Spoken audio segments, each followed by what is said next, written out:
Hello students, welcome to the class.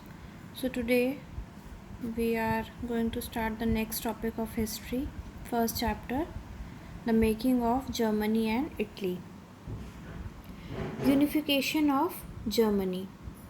After 1848, nationalist sentiments often were promoted by a conservative for capturing state power and political domination over Europe. In Germany, nationalist feelings were widespread among middle class who in 1848 tried to unite the different regions of Germany Confederation into a national state government by the elected parliament.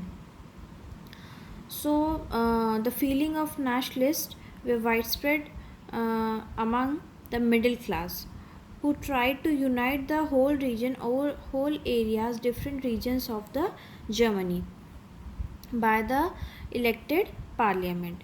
Prussia took on the leadership of the movement for national unification. Prussia chief minister Otto von Bismarck was the architect of the process with the help of Prussian army and bureaucracy. There are different stages of the unification of Germany. So different stages in the unification of Germany are: the first stage, to unite Germany and the frame constitution for the United Germany, a constitution assembly met at Frankfurt. This assembly proposed the unification of Germany under the King of Prussia. So there were a meeting held for the unification of Germany, United Germany, and the proposed that unification of Germany is under the King of Prussia. The King of Prussia, however, opposed the idea of becoming a constitutional monarch and declined the offer. But the King of Prussia declined the offer, and repression soon followed. The thousands of German revolutionaries fled to live in exile. What is the meaning of exile? To forcefully live owns country and live outside of the country. Thus the ended the first phase of unification of Germany. So after this, when the King of Prussia declined this proposal, the thousands of revolutionaries fled from on the roads and live outside. They were forced to live outside of their own country. This was the first stage. Then second stage, war against Denmark in 1864. Bismarck picked up the quarrel with Denmark over the question of the control of two duchies of Schleswig and Holstein. In 1864 AD, he fought a war between the Denmark and took control of Schleswig. So the second stage is war against the Denmark. Now the third stage, war against Austria. In the third stage, there were war against the Austria in 1866. And in fourth stage, war against France.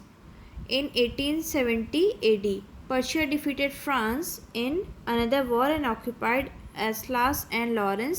This impacted the Prussian imprisoned victories war to great that the other German state also joined the Germany Confederation, which recognized the Prussian king as its hereditary head. So there were four stages and there were three wars for the unification of Germany and Italy. Now the next topic, that is the growth of Great Britain. In Britain, the formation of the nation state was not a result of the sudden upheaval or revolution. It was the result of a long drawn out process. So the formation of nation state in Britain is not a sudden result. It was a very long process and it took very long time to become a nation state. There was no Britain nation prior to the 18th century. In earlier times, there were no British nation.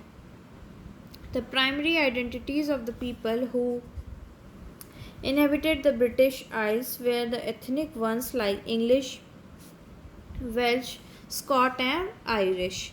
The growth of Great Britain or national state can be understood sequential with the points given below. So first point, as the English nation steadily grew in wealth. Steadily means slowly grew in wealth, importance and power. It was able to extend its influence over the other nations of islands. So in earlier times, slowly English nation grew in wealth and in powers and influenced the other nations of island. And second point, the English Parliament, which has seized the power from the monarchy in 1688 at the end of portrait conflict, was the instrument through which a nation state with England at its center came to be formed. Incorporation of Scotland in United Kingdom. We will start this in our next class.